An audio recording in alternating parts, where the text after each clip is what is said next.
Tingnan nyo si Little Insay mga kabisdak. Kahapon, takot pa yan umano. No. Eto na, dumating na po ang in-order ko na bathtub. May ganito kaming bathtub dati, guys. Hindi po ako ng ginisang, yung sabaw ng crabs, hinalo ko dito sa ginisang patula. Kunting patula na may duck meat. Kira dong, agwanong. Lamit sinaw na. Bigyan po, doon na dyan niyang. Ow, shit.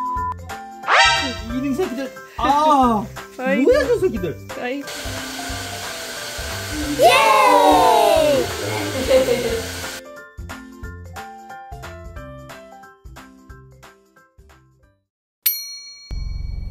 Hello guys! Welcome back sa ating vlog.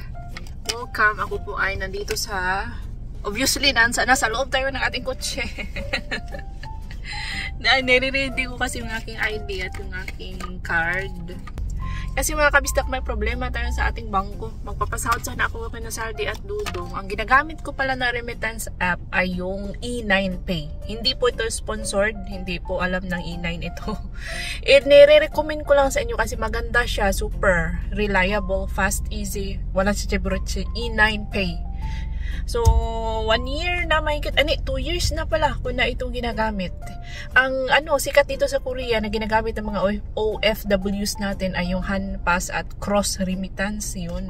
Never pa akong nakagamit ng ganun. Kasi ang ginagamit ko dati is ever since is my card ako yung KB Bank ko. KB Bank ko na account, yung ATM ko.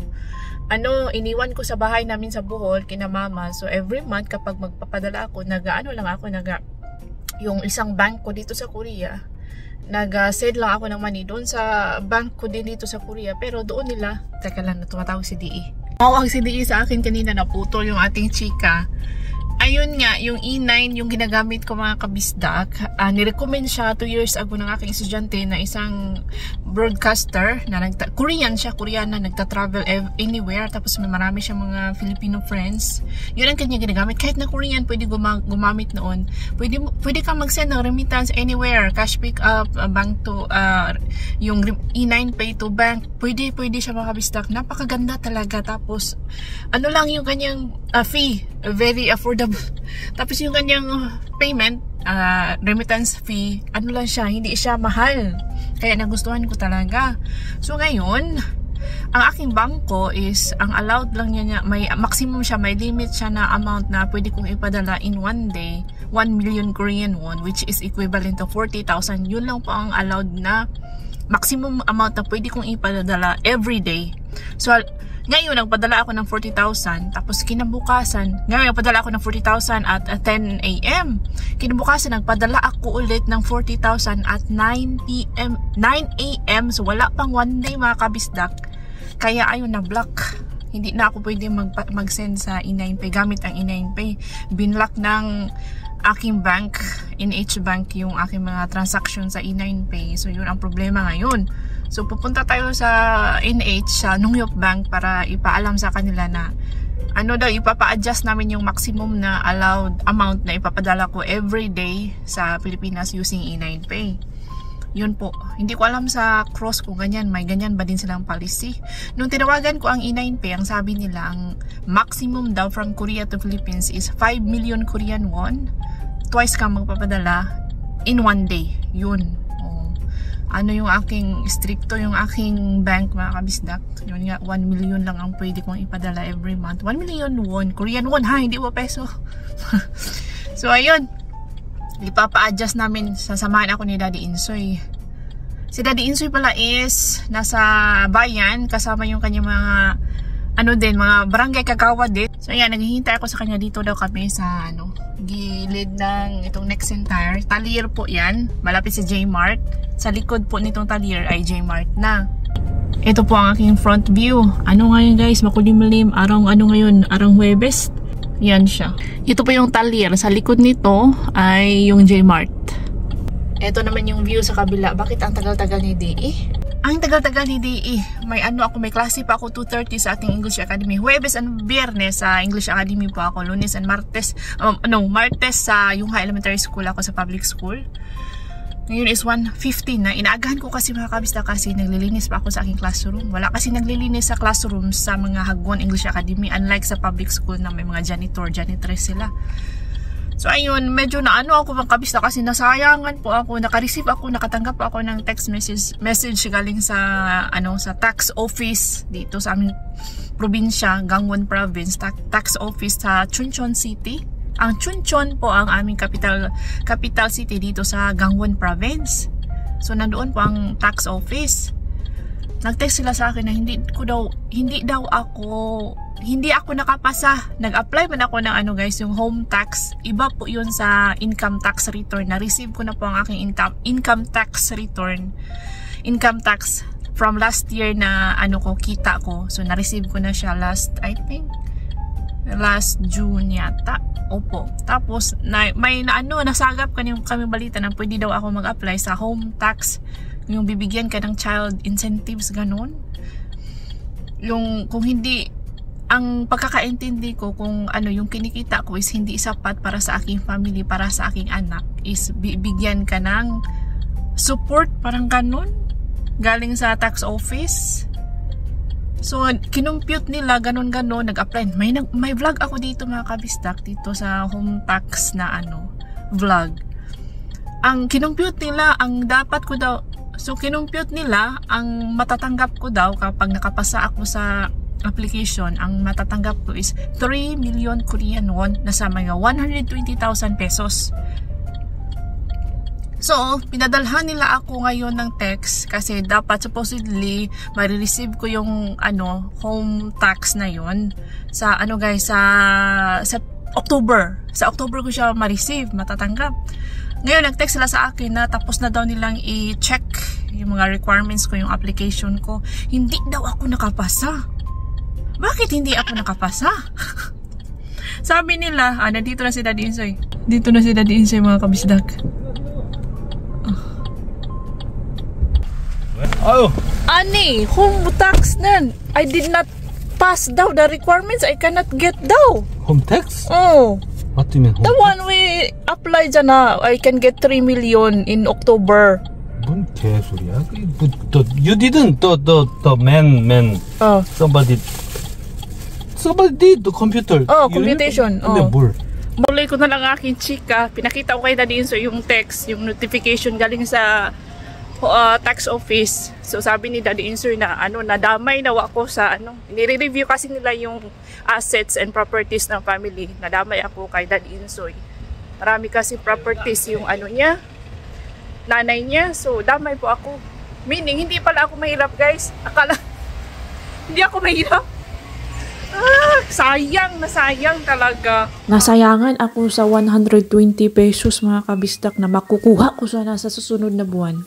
Nasayangan ako na at the same time natuwa din, na slight na natuwa dahil hindi pala ako mahirap. Hinunid pala ako ng refund. Joke lang, sayang kasi magagamit din natin. Ay, naku, malaki na sa akin yung 120,000 pesos na refund. Uy, ang kasi mga kabisdak, ang rason doon is itong bahay na tinitirhan namin, itong lupa na tinitirikan ng bahay namin is nakarehistro po sa property ni Bianan. At din si Daddy Insoy, ang kanyang address, residence address, nasa bahay ni Bianan siya nakatira.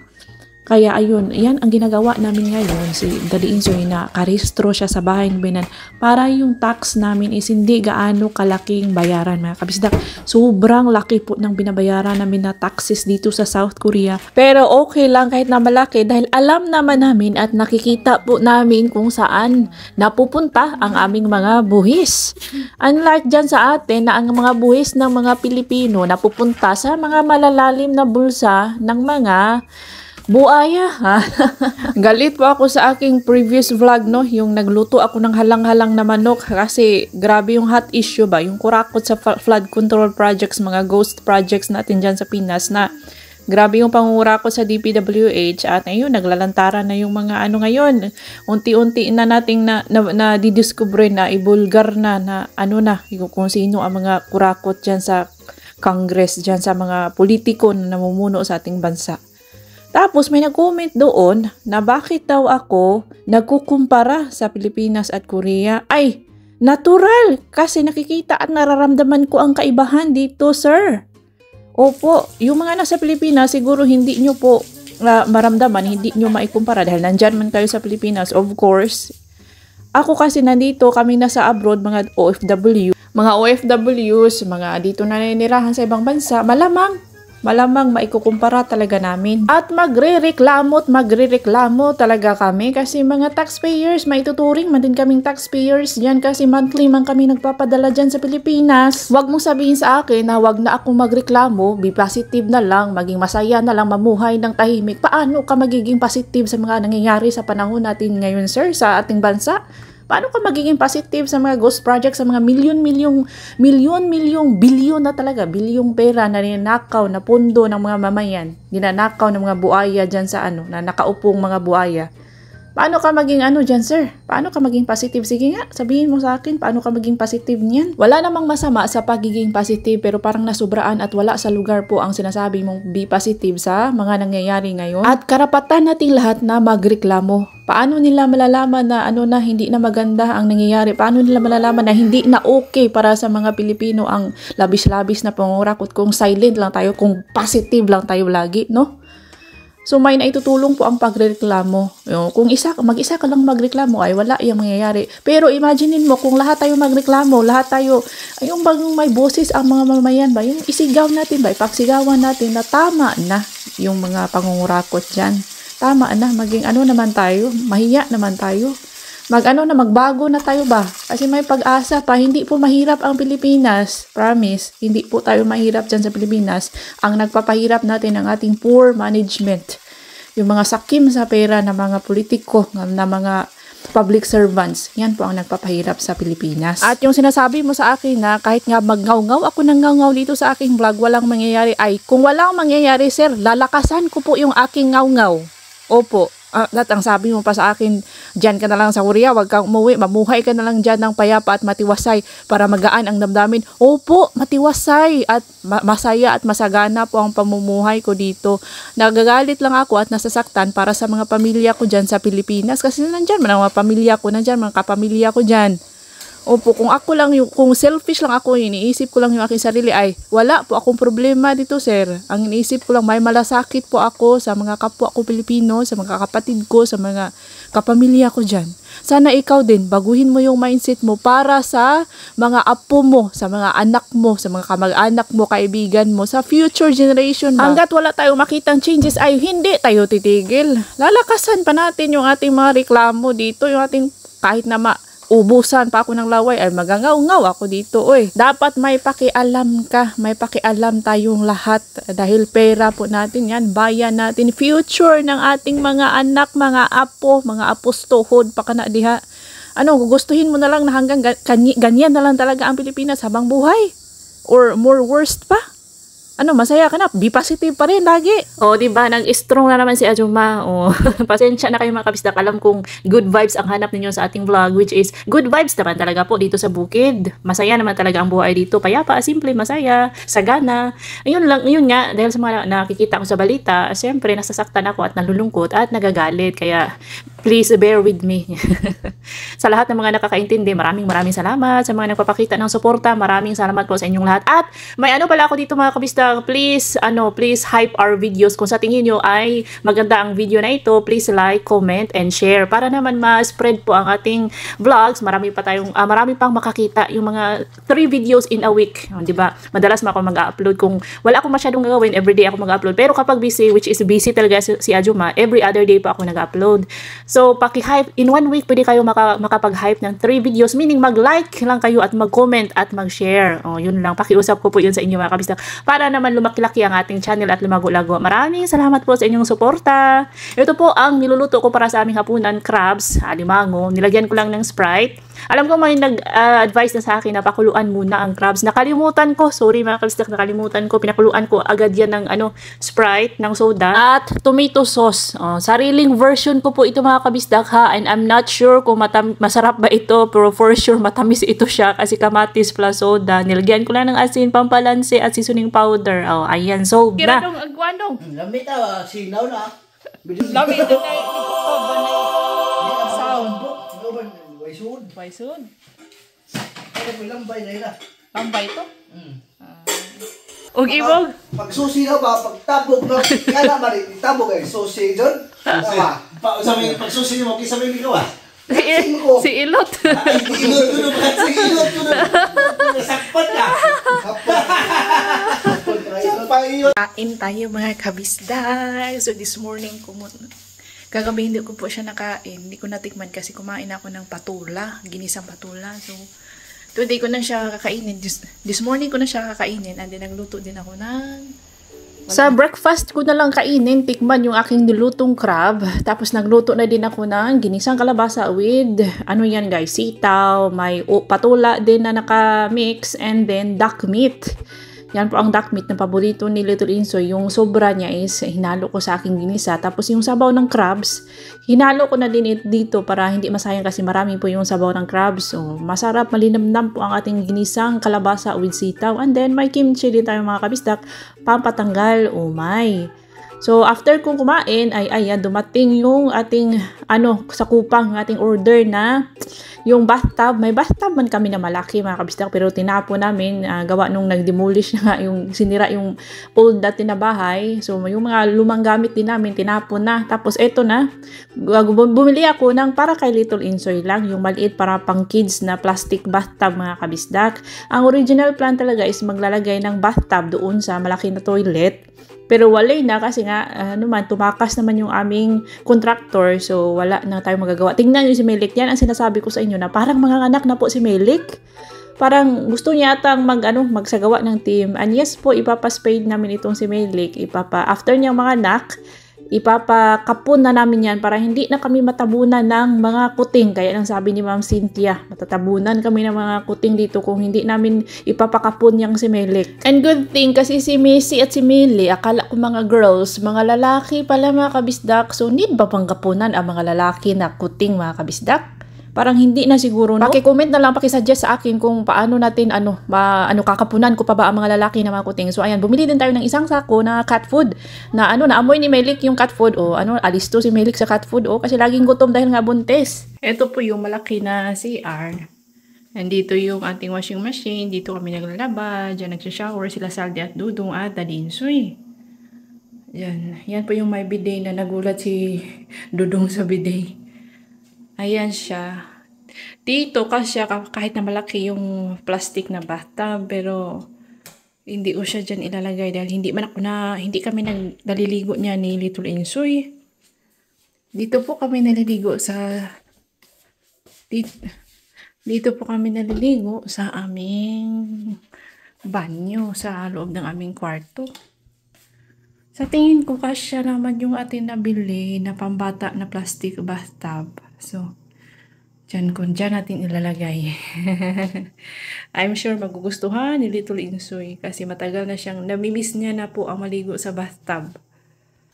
Para complete package, ito pala ang ating guys, yung ating main door. Ito yung sinasabi ko na shoe rack. Nasa ibaba yung air fryer kasi natatakot si Little Insoy sa air fryer. Para complete to, Ricardo, so bumili na din ako ng bubble bath. Ako ba yan? 뭐 가만이야? For Jung only. 야, 너무 가만이지 이게 아니야. 뭐야? Very. 뭐야, 라이프 마이였어? Ay. 는 아주 그냥 아우 씨. 아이고. 이능 새끼들. 아. 아이고. 뭐야 저 새끼들. 아이고. 까가고. 아이고. 까가고. 아이고. 꼴비 싫어. 야, 니뭐 가만히 이게 뭐야? 이게? 아니야. For Jungho라고. For kids. Jungho only. Not me.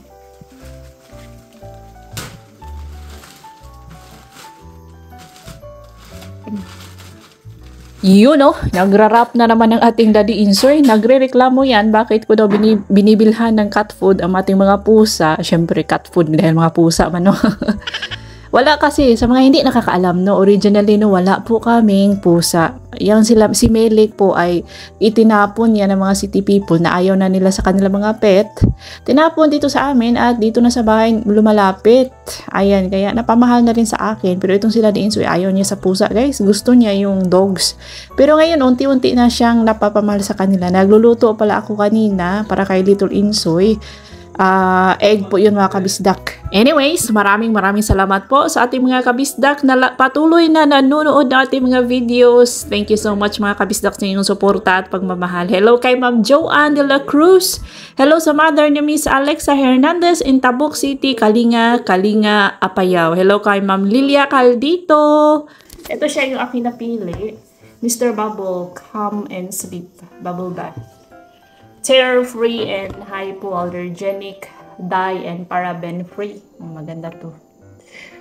Gusto ko dito kasi ano siya, lavender, pampatulog. It helps mga kabisdak. It includes a soothing fragrance blend of lavender, eucalyptus, and chamomile. Nakakatulong ito para sa mahimbing na pagtulog.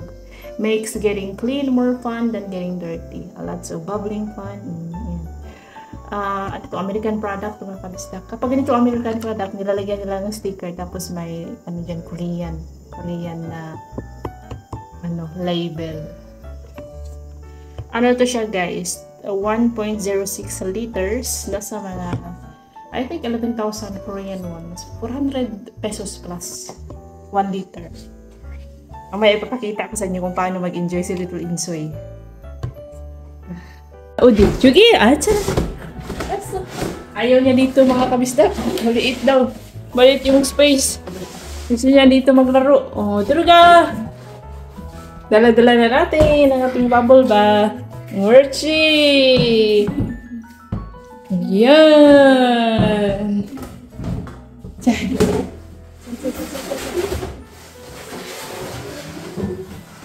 자, 뽀뽀해야지. 뽀뽀해야지. 그렇지. 뽀뽀해, 뽀뽀. 앉아. 여기 들어와 앉아, 여기. 앉아. 그렇지.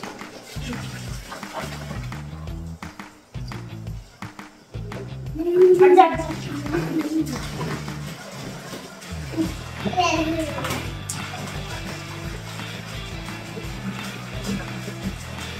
Super excited po ang ating Little Insoy. Paborito talaga niya, guys, ang magtampisaw sa may bathtub na may maraming bubbles. Ayan siya. Nasanay kasi yan nung maliit pa mga kabisdak na naga-bubble bath kami. So ayan, at first siya, medyo natatakot siyang lumublob. Kailangan may kamay ko sa bathtub. Sinamahan ko na lang talaga siya kasi nagpapasama. Panay ang sabing, upo. Gusto niya maghubad din ako para kami, sabay kaming maglublob dito sa may bathtub na ang liit mga kabisdak, grabe. Grabing na nyo, parang tingnan nyo kami dalawa para kaming nasa isang can ng sardinas na pinagsiksik. Pero nag-enjoy naman kami mga kabisdak. Ngayon lang siya nagpapasama sa akin kasi nga first time. Pero tingnan nyo sa susunod na mga araw, siya na mismo ang magatimpla sa kanyang bubble bath at siya na ang magalublob ng mag-isa. Anyways, happy birthday on September 17 to Miss Rachel May Bunye.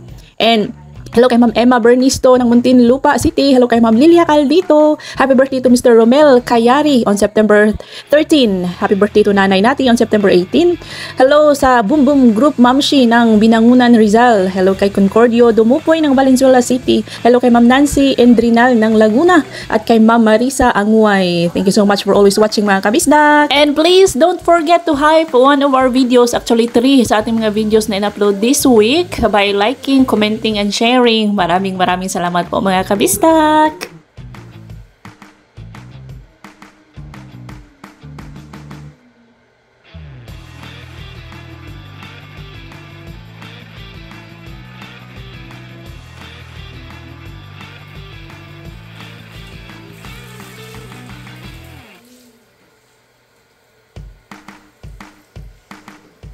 Tingnan nyo si Little Insoy mga kabisdak. Kahapon, takot pa yan Noong una, takot pa yan siyang lumublob sa kanyang bathtub. Pero ngayon, every after niya sa school, pagka-uwi niya, bihis sa kanyang damit. Ito yung kanyang damit. Sinampay ko na dyan, galing sa school. Hubad sa kanyang damit. Sinampay ko na dyan, galing sa school, hubad agad sa kanyang damit at ayan na. Yan po. Yan yung kanyang bagong binili na shower head. Oh, gustong-gusto ni Little Inso yung shower head, guys. Yan po ang kanyang nilalaro talaga. Paboritong laruan. Paboritong laruin Little Inso yung shower head. Oh, ayan na. Kada hapon, kada gabi na yan siya nag-bathtub, mga kabisdak. Nag-bubble bath na yan siya kada gabi.